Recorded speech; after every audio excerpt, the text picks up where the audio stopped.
English homework, maths homework ఎవరెవరు రాశారు? నించండి. మీరు స్కూల్కి ఎంత బే వస్తారు, ఎంత బే 4 అయిపోతే ఎంత బే గుడికి వెళ్ళిపోదాం బట్టలు మార్చుకొని అడుక్కుందాం అన్నట్టే ఉంటారు కదా మీ ఇద్దరు. ఏ రోజు హోంవర్క్లు చేయరు చెత్త వేదాలు. కూర్చోండి. మ్యాథ్స్ అమలు చెప్తానమాట. రే ఎవడైనా మ్యాథ్స్ సబ్జెక్ట్ లో ఇంగ్లీష్ చేస్తారేట్రా? నించో చెత్త వేదవా. ఇంగ్లీష్ అనుకో ఎవరైనా పక్కన ఉన్న చూపించినా పాస్ అయిపోతారు. మ్యాథ్స్ అనుకో పక్కన ఉన్న చూపించినా నువ్వు ఏదో తప్పు చేస్తావు, అక్కడ 1 మార్కే పడుతుంది, నువ్వు పోతావు. అప్పుడు ఏం చేస్తారు మీ ముగ్గురు ఏం చేస్తారు?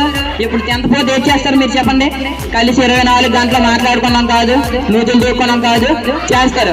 మీ ముగ్గురు నాన్నగారితో పోటీ పడుతున్నారు. అవునా కాదా? కూర్చోండి. ఇప్పుడైనా నేను నీటి సమస్య చెప్తాను, మీరు నీట్గా వినండి. ఓకేనా?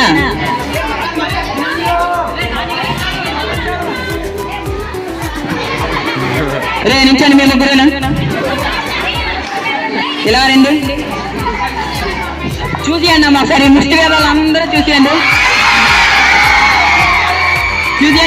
ముష్టి వేదాలు దగ్గర రండి మీరు.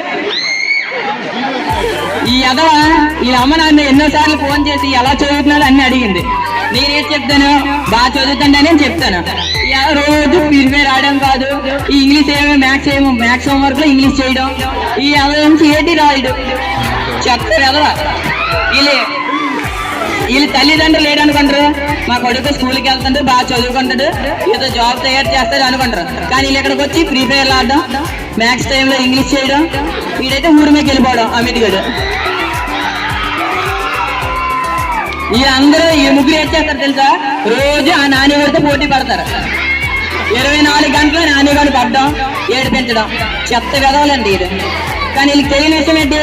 వీళ్ళు చూడరు. ఒక్కొక్కరు నాకంత హైట్ అన్నారు, ఒక్కొక్కరు నాకు మించినంత హైట్ అన్నారు, ఒక్కొక్కరు తల్లిదండ్రులు మించినంత హైట్ అన్నారు. ఇంకో 2 రోజులు పోతే ఆ తల్లిదండ్రులు ఏదో కష్టపడి ఏదో జాబ్ చేసి వీళ్ళు ఏదో ఒకటి స్కూల్ పని చేశానో వీళ్ళు బోధిస్తే వీళ్ళు వచ్చేస్తారు స్కూల్కి రావడం, ప్రిపేర్ రావడం, ఎగ్గొట్టడం. రేపు పొద్దున్న నేను బాగుపడగలరా? ఈ తల్లిదండ్రులు చూడగలరా? ఇది చెప్పడానికి నాకు ఛాన్స్ ఇచ్చినందుకు అందరికీ ధన్యవాదాలు.